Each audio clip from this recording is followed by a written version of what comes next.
Well, hello, dear ones. Hello, family. You're at home. You're at home with Jim and Joy. You're an important member of this EWTN family, and we want to hear from you during this show. Call us at 205-271-2980 or 800-221-9460, or send us an email, jimandjoy@ewtn.com. We want you to know that our show today will be dealing with a very important subject for families, but one that you might not want younger ears to hear. So we want parents to understand that right up front. And Joy, I think you have an announcement about some great event that took place here recently. We did. Well, this past Saturday, tens of thousands, some say as many as 75,000 pro-life people joined in a peaceful protest at Planned Parenthood abortion clinics in over 350 cities and 47 states and 5 foreign countries. Minnesota's Twin Cities protest alone saw over 6,000 people. And right here in Birmingham, we had the opportunity to share at our local Planned Parenthood, and it was a great crowd. We had over 400 people there in incredibly hot, steamy weather, but it was a great day. Yeah, you know, I think of that scripture verse, you know, that says, can a mother forget her suckling child? Can she forget the child of her womb? Even these may forget you, but I will never forget you, says the Lord. And this time of coming out in front of Planned Parenthoods, tens of thousands of people, it was a remembrance. It was a remembrance of those that have been literally dismembered from the human family. And it was really, I think, a continuation of the Holy Eucharist, where Jesus says, do this and remember me. And so thousands of people coming out like that who really care, and many of them, right, some of them, a good number of them, were post-abortive themselves. And that's a great agent for healing. Those of us that have been directly involved in abortion, or maybe we gave poor counsel, whatever it might be, that we need to know God's grace, mercy, and forgiveness. And we need to make a reparation. And being involved in these remembrances out in front of Planned Parenthood, or sidewalk counseling, or 40 Days for Life that's going to be coming up in September, I think September 23rd. These are all ways to say to the Lord, you know, we've changed, and we know that your face is in the image of these little children. It's a way of remembering. It's a beautiful thing. Well, and also we're going to have a National Day of Remembrance for aborted children, and that's coming up, and that's going to be September 12th. And one of the memorial sites is going to be at the Shrine of the Most Blessed Sacrament in Hansville, Alabama. All you need to do is go to abortionmemorials.com for more information, because there will be a memorial site near you. And so if you're a woman and you are post-abortive, and these things that are being revealed in the media and the exposure about Planned Parenthood selling body parts of the aborted babies, and it has wounded you yet again, and you might say, that veil has been lifted and now I need to get involved and do something. And if you want help, there's a crisis pregnancy, you can go to optionline.org or call 1-800-712-HELP or 1-800-712-4357, and they will get you in touch with pregnancy, those are pregnancy medical centers, but with post-abortion healing. You know, that's not only for women that have experienced abortion, it's for men that are experiencing lost fatherhood. It's for grandma and grandpa that may have paid for the abortion. It's for all of us. So many people are impacted. But the good news is that there is mercy, grace, healing, and forgiveness, and that you could become one of the most articulate spokespersons for the gospel of life. Those who are forgiven much, well, they love much. Remember as well, September 23rd, 40 Days for Life begins all over the country, different parts of the world.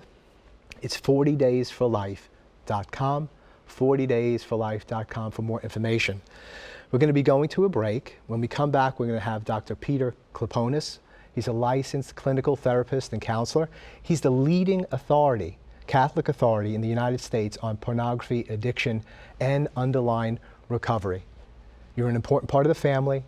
You're always at home with Jim and Joy. Give us a call, 205-271-2980, 800-221-9460, or email us at jimandjoy@ewtn.com. Please don't go away. You're not going to want to miss this opportunity for hope, for help, for healing. We'll be right back.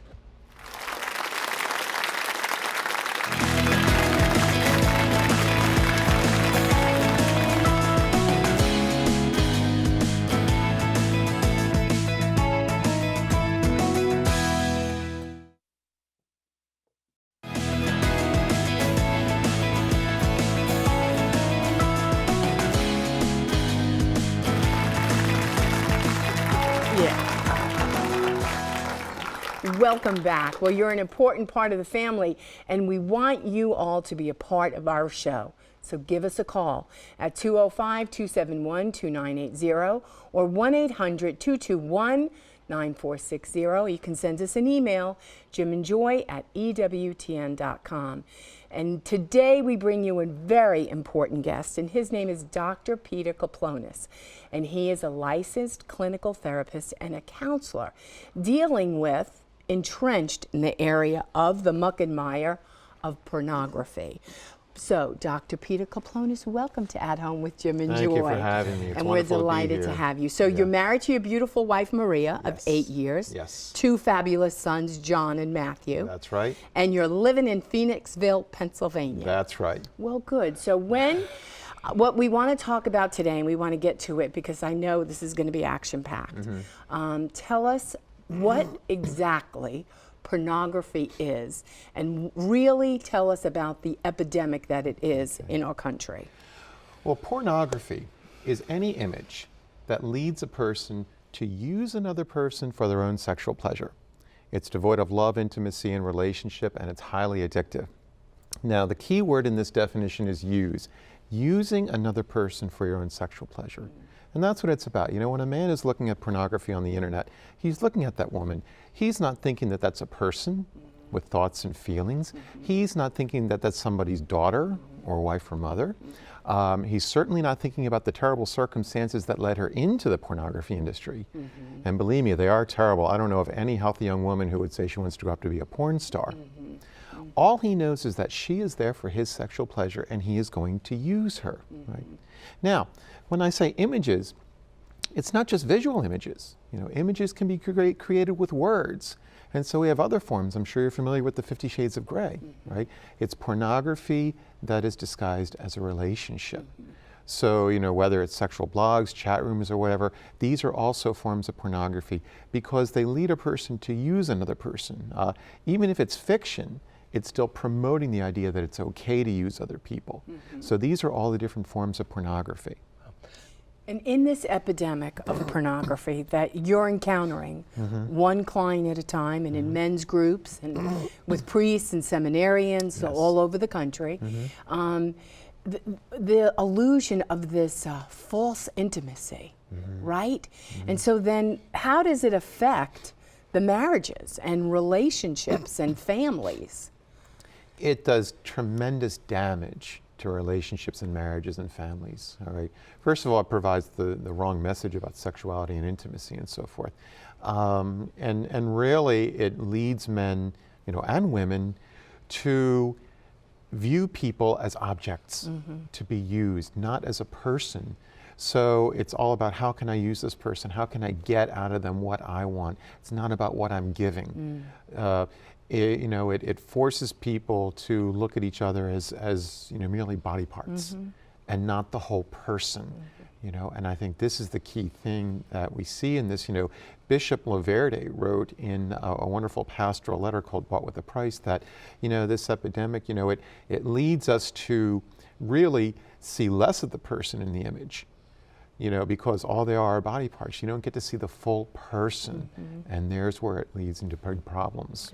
You know, you really piqued my interest when you were defining pornography, and I understood when you were speaking about, you know, images and those being given over to another party to look at, to view, and so on. But then you spoke about kind of text or writing as pornography, and you know, as guys growing up, you may have seen girly books or whatever it is, but I never knew many guys reading a novel or a story, you know. So where does that fit with pornography, and who does that touch in particular? It all goes back to the way that men and women are wired.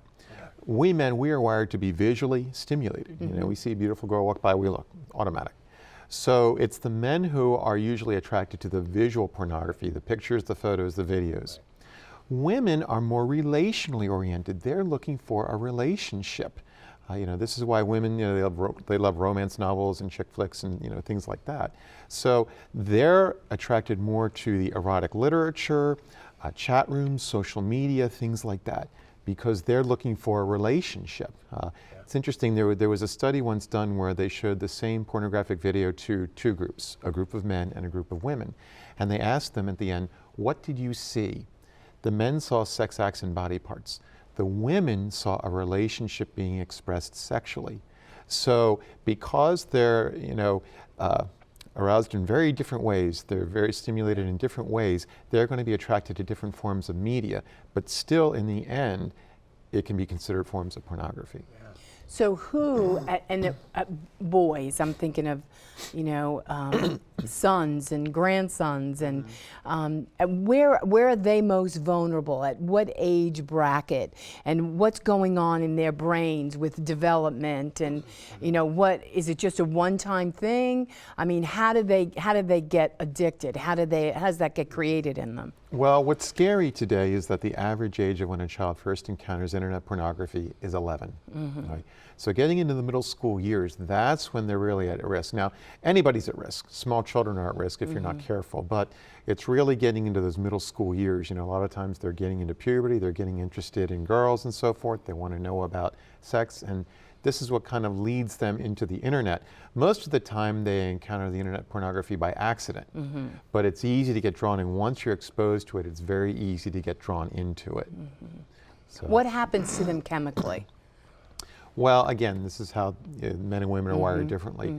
We men, we're wired to be visually stimulated. There's a structure in our brains called the thalamus, and that has the ability to pick out erotic images. So we could be looking at 1,000 different things. If one of them is erotic, it's going to pick it out and say, hey, pay attention to this. This is important. When this happens, there is a chemical reaction that occurs in the brain. Several chemicals, dopamine, norepinephrine, serotonin, oxytocin, vasopressin, are released into the brain. And they create a high, they create an excitement, right? This intense pleasure, all right? So, you couple that with sexual arousal and release, and you have a very powerful experience. And the brain says, wow, this is incredible.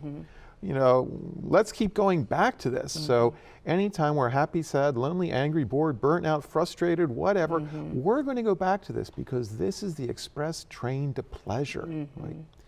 But this is also extremely addictive to the brain. The same chemical reactions that occur when a person views pornography are the same reactions that occur when a person takes in cocaine or a drug, all right? In other words, with cocaine, it's not the cocaine that creates the effect and you get addicted to, it's the triggering of that neurochemical reaction. That's what the brain gets addicted to. So, this is what we're looking at in the brain. It's a chemical reaction that is highly addictive, and we have to be careful. And I work with kids as young as 12 years old who are addicted to pornography. Well, we want you all to be a part of the show, so be sure to give us a call at 271-2980 or 1-800-221-9460, or send us an email, jimandjoy@ewtn.com. Dr. Kleponis also has a book. It's called Integrity Restored, and it's helping Catholic families win the battle against pornography. And it's item number 9918 at ewtnrc.com or 1-800-854-6316, and there is help. And I do want to underline Joy's invitation. If you're struggling in that area of pornography, give us a call or go to integrityrestored.com. Maybe it's somebody you love, you care about, your husband, child. This is an opportunity for you to participate with us, and you're always at home with Jim and Joy. So tell us your own well-educated guy in marriage and family is kind of your specialty, and why are you so deep into defending people from this plague and helping people get out of it? How did you get so entrenched within this? Well, my training is in marriage and family therapy, and I've been in practice for 18 years now. When I first began practicing, I made two decisions. Number one, I wanted to work from a Catholic perspective. I wanted to bring our Catholic faith into the therapeutic process because I know how healing that would be. Number two, I wanted to work with men and all the issues that men deal with. And so over the years, I worked with a lot of men, I worked with a lot of couples and teens and so forth. What happened about 8 years ago, I'd say, I noticed a shift in my clientele. More men were coming to me who were struggling with pornography. And I started to realize this trend, and I thought, wow, this is something new. I need to study this. I need to research it. So I did, and I realized there was this huge epidemic going on that nobody was talking about. And I realized, wow, I have to get trained. So I went through several training programs, did a lot of research, a lot of study, and sort of, moved into this as being my area of specialization. So in 2009, I got a call from the Archdiocese of New York. They heard about the work that I was doing, and they wanted me to go up and do a conference for their priests, which is pretty interesting. They've got about 1,500 priests. And so we had to do it at the seminary, in the gym, standing room, and so forth. But it was very successful. And of course, I always say, when you do something for the Archdiocese of New York, it's like playing at Caesar's Palace. Everybody finds out about it. So I started getting calls from other dioceses across the country, colleges, seminaries, religious communities. Out of that, I developed a conference series called Fighting Porn in Our Culture and Winning.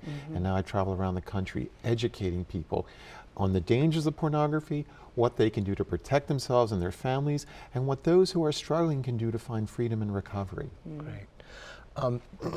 A lot of your book, your website, I'm sure there's some other titles for works that you're doing, because you do so much in the area of education, of counseling, of recovery, of conferences, and everything revolves around that word integrity, it seems to me. Yes.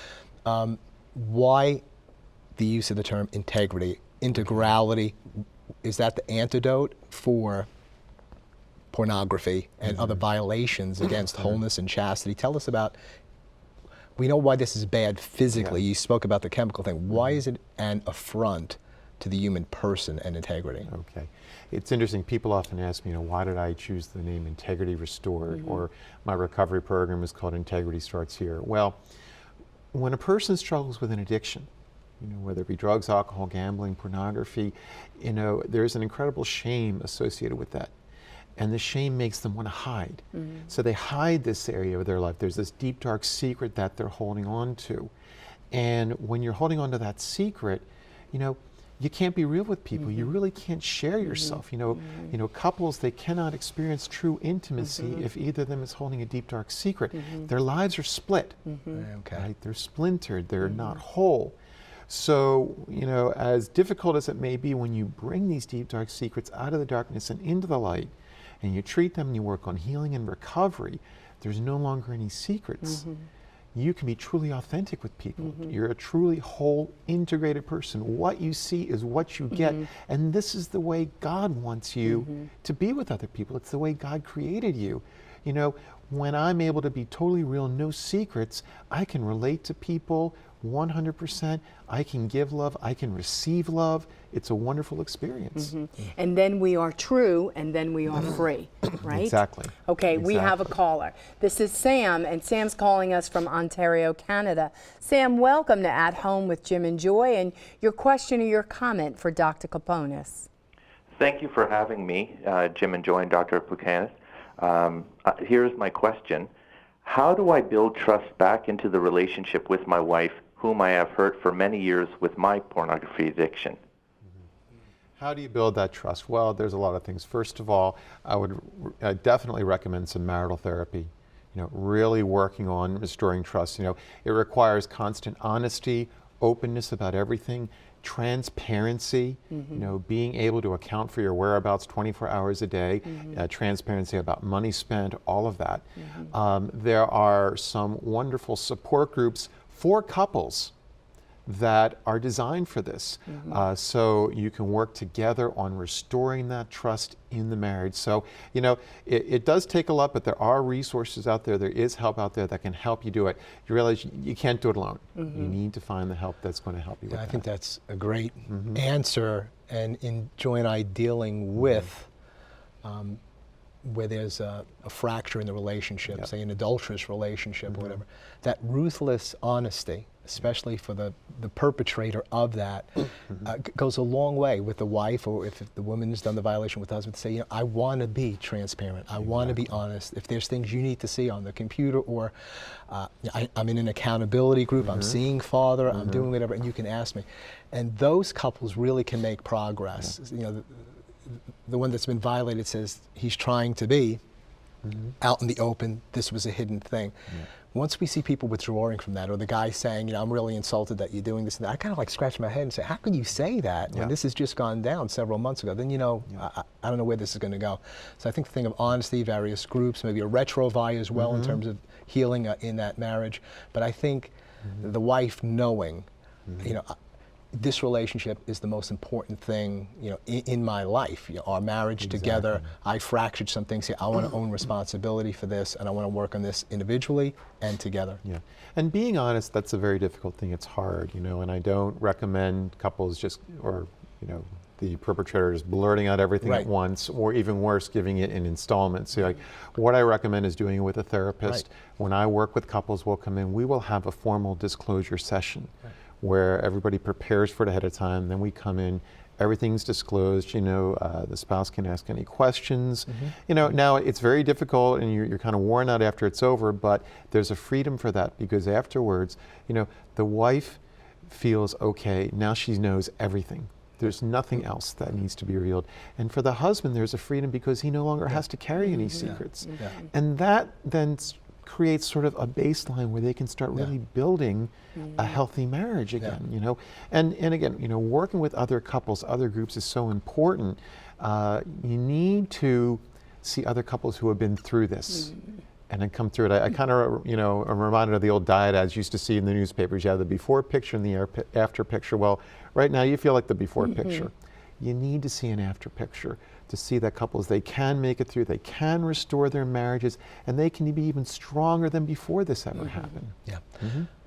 I think that honesty sharing, I just wanted to say that again, that you underline what you said, and as I was speaking about ruthless honesty, that may not be total honesty, sharing everything in every detail with the one who's been violated, your wife or your husband, because oftentimes they say, I don't want to know all that. But the point is, I am being ruthlessly honest with someone, and they can vouch for that. I'm getting it all out there, and whatever's helpful for you, you know, I can share as best I can under the guidance of this counselor. Okay, well, we have another email question. Is pornography addiction like addiction to drugs or alcohol, and where you never fully recover? And that's from Jason. I would say yes, it is just like an addiction to drugs and alcohol. Whether or not you fully recover, the answer to that is it depends. All right, you know, it depends on how severe the addiction is, how long you've been in it, how deeply you've been entrenched in it. You know, what I have to say though is that, you know, through recovery, you know, through counseling, 12-step support group meetings and so forth, a person can get freedom from that. And by freedom, I mean, you know, there's no longer any temptation, no compulsion to use it. There's that freedom. However, you know, they still have to realize that you have to stay away from it. Just like, you know, an alcoholic can get to the point where he has no desire to drink. He knows that if he just takes one sip, he could be right back where he started from. It's the same thing with pornography. You can get to the point where there's no temptation, no compulsion, no problem, but you still have to be on guard. That is so important. We have a caller, and this is Julie, and she's also calling us from Canada. Julie, welcome to At Home with Jim and Joy, and your question or your comment for Dr. Kleponis.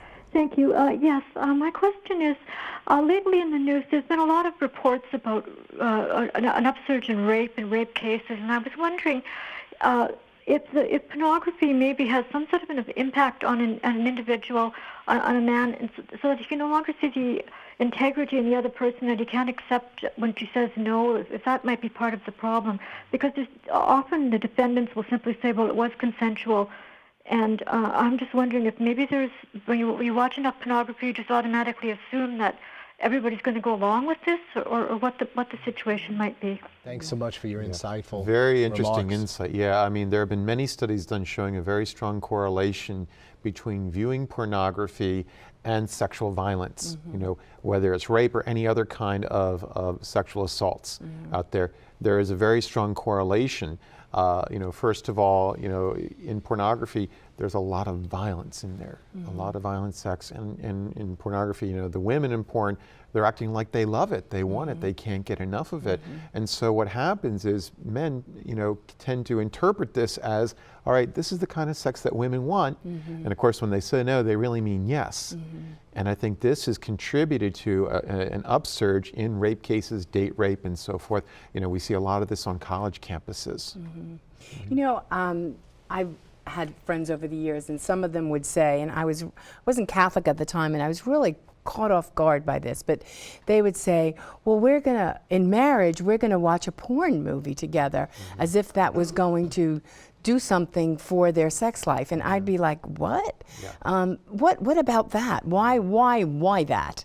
Well, and I do hear that a lot, you know, and there's this idea, well, you know, it's going to spice up our sex life, we're going to learn a lot, it's going to make it very exciting. And I think that what happens is that, you know, people like that, they really don't understand the meaning and purpose of sex, right? It's not about, you know, how can I make it the most incredible physical experience ever? You know, sexuality, yes, it's physical, but it's emotional, it's relational, it's spiritual. It's spiritual. You know, you have to take all those into account. And it's committed. Committed, right? That's the key. Exactly. You're not going to get that from porn. You're not going to get that. It's not going to help. And you know, the whole society is being bombarded with this sexually saturated, you know, we're so saturated with it. I mean, you go to the checkout counter and it's, you know, how to have the best sex life, and, you know, and I mean, it's just like, what? Because we're so void of what it is. And, you know, we notice on a daily basis at the Pregnancy Medical Center with clients, everybody is just an object. And the problem is now he's impregnated me, given me 2 sexually transmitted diseases. Thank you very much. And now he wants me to abort the baby. You know, so it's like, where are we going with all of that? And so it's just so sad that we, you know, and John Paul II said, the opposite of love isn't hate. The opposite of love is usury. Exactly. And I could say to a client, don't you feel used? I mean, and I say, you deserve to be loved, honored, adored, and cherished. Don't you want that? And they're like, yeah, where can I get that? I said, well, get rid of him. I agree, and I think this is also where we're seeing an increase in women turning to same-sex relationships, because I believe they're just tired of being used by men. Wow. That's true. Point. Okay, we have another email question.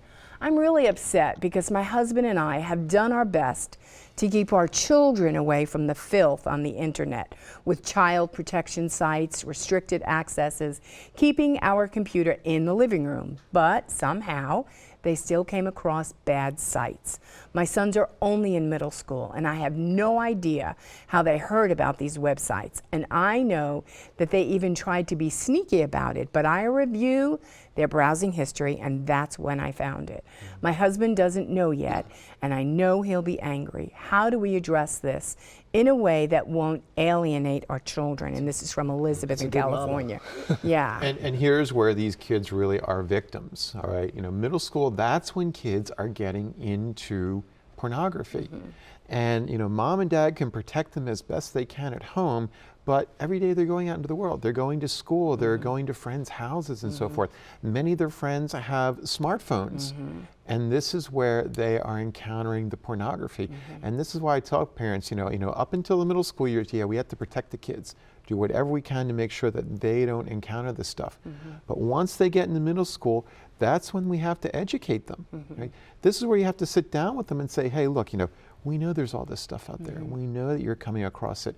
We want to protect you from it. And at this point, the way we're going to do it is to educate you on the dangers of it and how to be able to say no to it. That's the key. Speak to the education aspect, especially with the you know, the grades you're speaking about, the years you're speaking about, because it's so important that they understand, I would think, theology of the body or the language of the body, the teaching of John Paul II, so that when they do see this or they're invited into it, they can distinguish this and respond. What are the educational components? Well, I think the educational components, first of all, it's, you know, there does have to be a really good, sound, appropriate sexual education, all right? And I'm not just talking, you know, the mechanics of it all, but really, you know, talking about what is the purpose of sex, what's the meaning, what's God's plan for it. You know, here's theology of the body. You know, the Theology of the Body Institute has some wonderful materials on that in helping to teach your kids, middle schoolers, about this.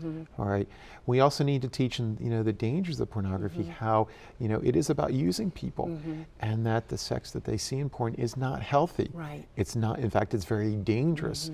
We need to teach them about that. So it's all about, you know, the dangers of the pornography, but also what is healthy sexuality, what does it mean to have a healthy relationship, healthy intimacy. That's what we have to do. And you know, with girls, like you're saying with the boys, but I've noticed, you know, with girls, you know, so maybe they're not getting hooked on pornography, but they're seeing images of women, so that when they're 12 and 13 years old, you thought, like, did you like go to a crazy camp over summer? And where did you get those clothes? And why are you dressing like that? And why are you, you know, and it's just like, we have to pull it all back to know the dignity and the value of each person for men and women. We do, you know, and what's really scary is that young girls, their sense of beauty is being developed by what they're seeing in our pornified culture. And, you know, I call it the hotness factor. You know, they judge how beautiful they are by how hot they look. Really, and it's a shame because, you know, they're not looking at, okay, you know, true beauty means understanding the beauty of the whole person, not just their bodies. And this is what we have to teach them. And it's sad, we all know that, you know, sex sells, and many of the top designers are targeting tweeners. You know, it's no longer the teenagers, it's the tweeners, the middle schoolers. They've They're dropped the most it down. at risk. Yeah. It's really true. Okay, we have a caller, and this is Shirley from Connecticut. Shirley, welcome to At Home with Jim and Joy, and your question or your comment for Dr. Kleponis. Hi, thank you very much for taking my call. I am an older woman, and I've found out that my husband has been watching porn on the television for quite some time, late at night, and it's been hidden, and he has pulled away from me, and it's hurt my dignity. I don't think people realize how hurt the woman is when a man does that, and it seems to have colored his sense of sexuality. He's watched it even when we have grandchildren in the house. And if I try to approach the subject, I get shut down. My feelings are hurt, and I don't think this is very healthy, but I'd like to know how I can handle it, because there's many nights when I cry. Thank you so much for trusting us with this sharing. Thank you for your call. I know this is very difficult, right? And this is the most difficult situation to handle. You know, first of all, for a caller, I'd recommend, you know, seeing a counselor to help, you know, have someone to talk to about it, get some guidance on this. You know, it may very well be that her husband is addicted to pornography, you know, and he may not want to admit it. You know, again, there's a lot of shame involved. There could be some pride involved. Many times in a situation like this, a wife has to give her husband an ultimatum to say, okay, you need to make a choice. It's either me or the pornography. You know, there's no other way. Right. All right. If you're choosing me, that means we get help for this problem. Right. If you choose the pornography, well, there's the door. All right. It's tough love, but often it takes an ultimatum to get a husband's attention, right? Because he's looking at this stuff on TV, and of course he believes what everybody in America believes, that this is just harmless adult entertainment. He doesn't realize how deeply wounding this is, and the ultimatum really gets that message across. You need to discern when to give the ultimatum with a good counselor. And that's what a counselor can do, yes, help you discern what to do with that. Perfect. With your overall apostolate, you obviously counsel. Do you have other counselors that work with you? Is there a group that people can contact, or what would you recommend? Well, I'm working on that. Okay. You know, unfortunately, not many Catholic therapists are trained to treat this problem. There are some across the country that I would refer to. But I'm actually working, there's a wonderful Catholic graduate school of psychology in Arlington, Virginia called the Institute for the Psychological Sciences. And I'm working with them. We're trying to launch a training program for Catholic therapists to treat this type of problem. You know, we're still kind of in the works, and hopefully we'll get it launched soon, but there definitely is a need for that.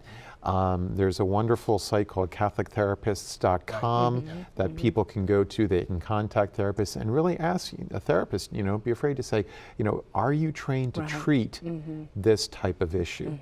Right? And if not, can you refer me to somebody? It's CatholicTherapists.com, I believe.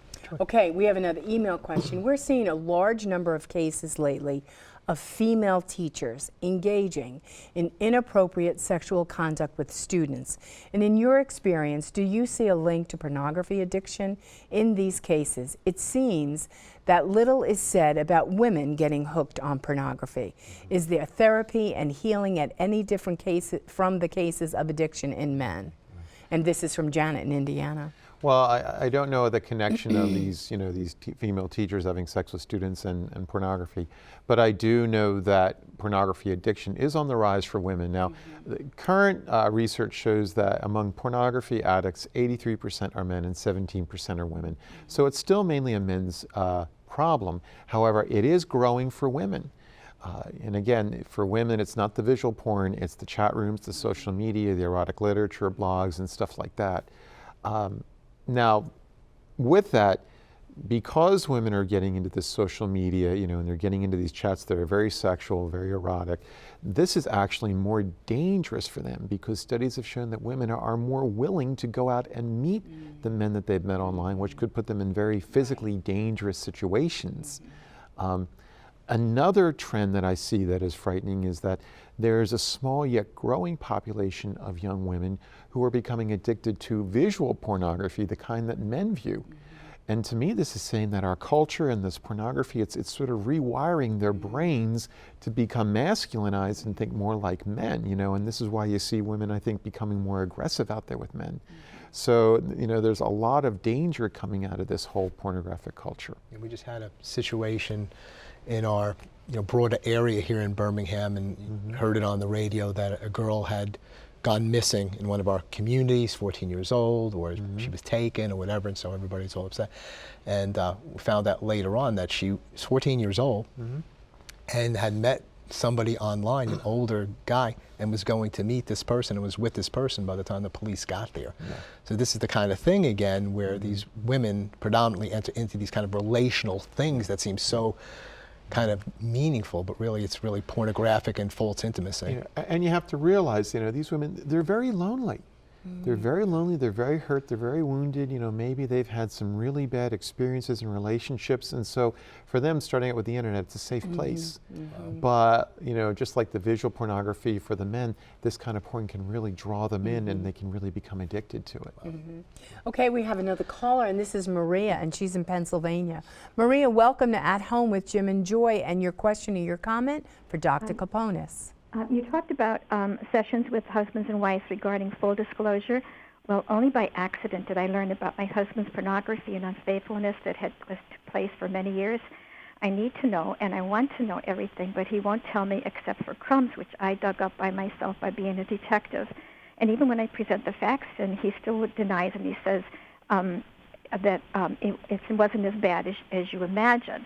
Well, I did meet with some of his girlfriends, and so I know these are facts.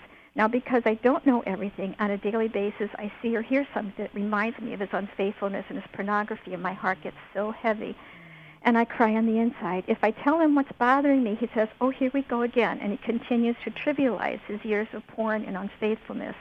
He does go to 2 meetings a week, but I don't know if that's doing any good. Okay. In a situation like this is where marital therapy is so important, to sit down with a marriage therapist, as someone who's trained to deal with this issue and really talk about it, because he really needs to truly understand how deeply this issue has hurt you, really deeply.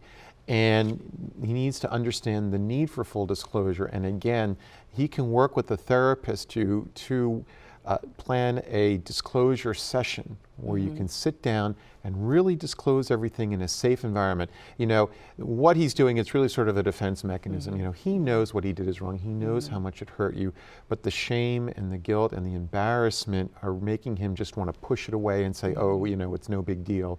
But I think deep down, again, he really knows it is a big deal, and this is where talking to a therapist can help. And so many of these cases, though, unfortunately, the guy is like, well, I don't want to go with you, to any therapy. I don't want to hear this. It's very important for Maria and for others where there's that stubbornness, like you say, it may come to the point where you have to give an ultimatum, but even before then, you have to care for yourself. Exactly. And you have to get counsel, and good counsel, and hopefully Catholic counsel, and really work the sacraments and take care of yourself and not be a facilitator of this stuff, and be sustained and know your own freedom and liberty and identity in the Lord. So a lot of people in that situation with the perpetrator, saying, I don't want to be involved with it, You've got to get help. You've got to become as strong as you can be and know who you are. Because this guy doesn't know who he is. Exactly, and wives have to realize, I mean, you know, they've been so deeply wounded by this, they need a safe place for them to heal. Sure, that's right. And so this is where, you know, going to counseling, and there are groups for women and so forth.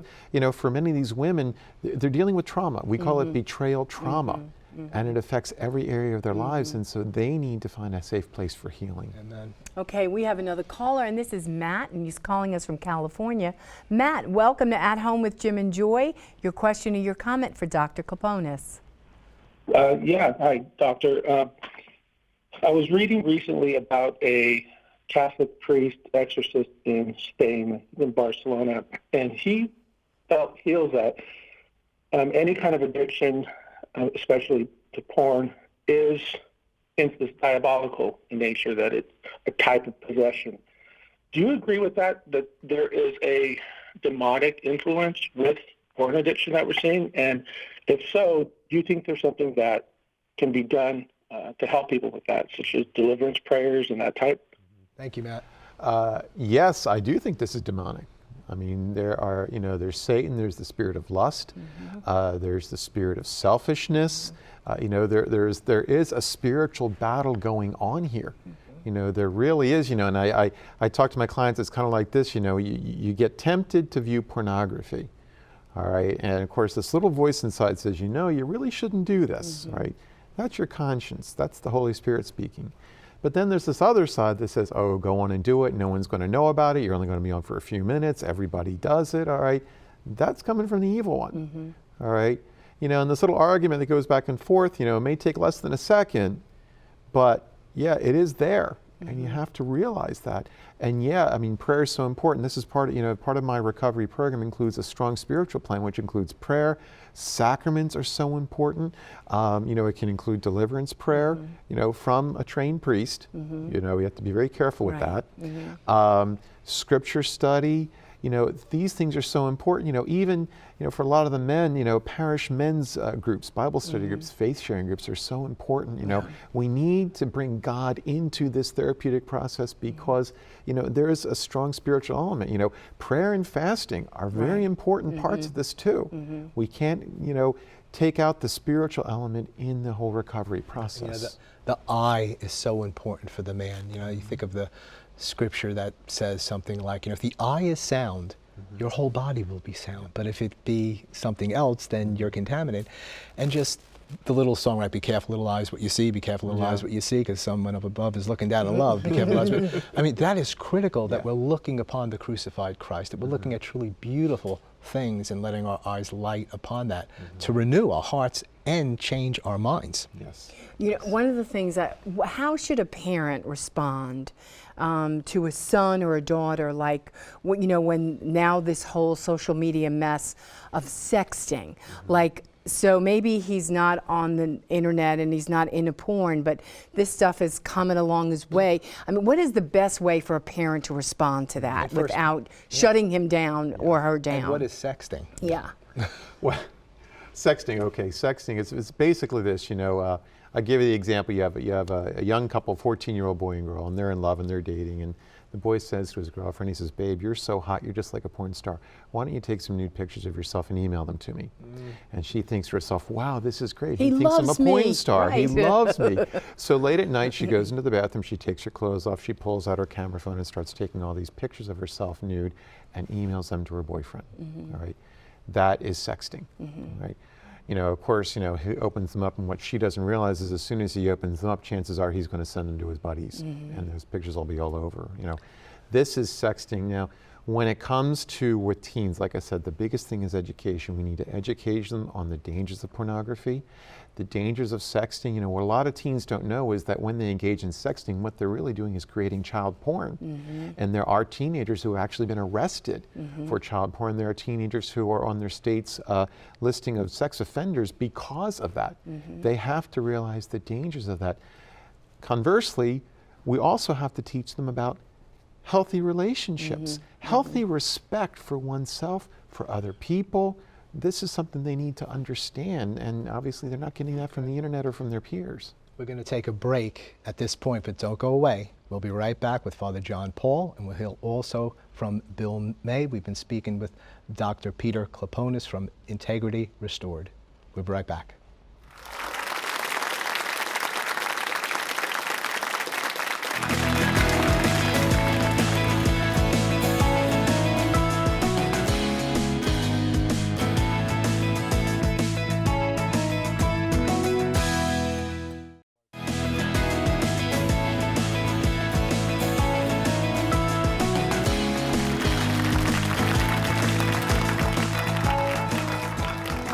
Welcome back where you're at home with Jim and Joy. And right now we want to welcome Father John Paul back to our home.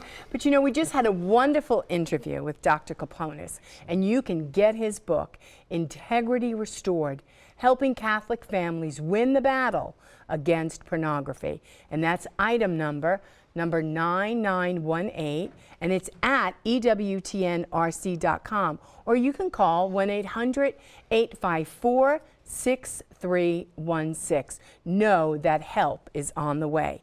Well, right now we're going to go straight to Bill May. Thanks, Jim and Joy. Have you ever noticed our opponents on marriage issues precede every lie with the phrase, "we know"? We know children do just as well with two moms or two dads. We know that all children need is two parents who love them. We know that gay means when two men love each other. We know marriage is for the public recognition of a committed relationship. One of the things that really bothers me is Catholics usually precede every statement of truth with the phrase, "we believe," when we should be actually saying, "we know." If I were to tell you, I believe I was born on March 26th, you would say, Bill doesn't really know for sure. But I know I was born on March 26th because my mother told me, and I believe her. And that's how I know. That's faith. Faith is knowledge, indirect knowledge. Believing is the process of knowing from a trusted source.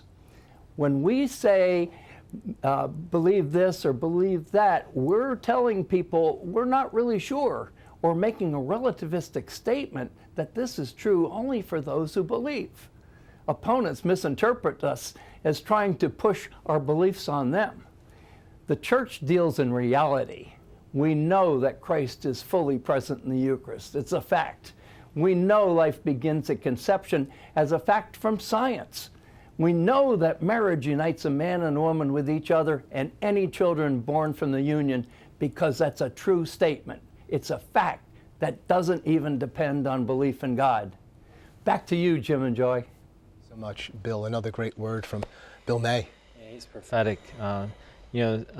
There's a great, really a Latin axiom that you learn in seminary, fides quaerens intellectum, faith seeking understanding. And many people, I think, start backwards. Mm-hmm. You know, many people start with, "Oh, I want understanding," and then once I understand something, then I'll have faith. Then I'll assent to it, and you know, it's really backwards. You know, first of all, he said it right that faith is a participation in God's knowledge. Yeah. That God gives us. You know, that's the theological virtue of faith. We can always grow in faith. Yeah. And once we assent to faith, we seek understanding. We can always grow in our understanding of the faith, of the truths of the faith. Of we talked about today, the meaning and beauty of human sexuality, the meaning of the human body. You know, we can always grow in our understanding, you know, of that facet of the faith. You know, one thing that Pope John Paul II, Saint Pope John Paul II, I love saying that. Sorry, I know I say that often, but Saint. You know, he would often say one of the biggest problems with pornography is not that it reveals too much, but or what is it? I just forgot it. You know, he said one of the biggest problems with pornography is that it reveals not enough of the human body. That's good. You know, or it doesn't reveal the soul. Mm-hmm. You know, it's completely denying the dignity and beauty of the human person. Mm-hmm. Mm-hmm. You know, it's reducing someone down to an object. You know, rather than a subject to be loved. And I know I butchered that, but no, you got it, and it's really But he says it powerful. much more eloquently. Yeah, pornography doesn't really show enough. It doesn't show the Yeah, it wholeness of the doesn't show person. enough. You've got to take Yeah. the aspect of every person, whether we're looking at them putting a sexual value on them or the intellectual or athletic. Those are just parts, and it's got to be stuck back into the whole person.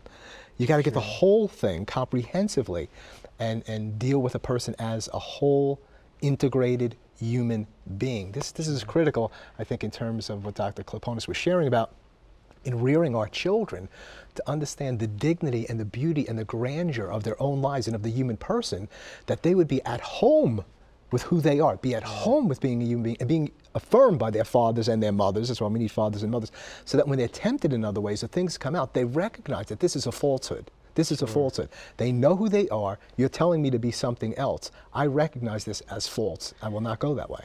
And there's a real crisis in fatherhood in the world. You know, really spiritual fatherhood and natural fatherhood, and that's something that for everybody to pray for, is just for fathers to recognize who they are, to step up to the plate, to be protectors, to be providers. You know, for fathers to warn their sons, about the dangers of pornography, about the dangers of using people. And just, Dr. Kleponis mentioned very well at the end about the sacraments. Absolutely essential in the healing process. The sacraments. I've only been a priest for 2 years, but just being in the confessional day in and day out, I can say that that component of bringing that particular vice, that sin to the confessional, is healing for people. And it needs to come out. Another great thing that priests can do is give a blessing. So please do that right now. The Lord be with you. And with your spirit. May the Lord bless you and keep you. May he turn his face to you and be merciful to you. May he show you his kindness and give you his peace. And may the blessing of Almighty God, the Father and the Son and the Holy Spirit descend upon you and remain with you forever. Amen. Amen. Amen. Thank you for joining us today, for being a part of the EWTN family, for being at home with Jim and Joy. Always know that Christ will never leave you or forsake you. Know that all things are possible with God. God bless you and all of your loved ones. Keep it on EWTN. Bye now.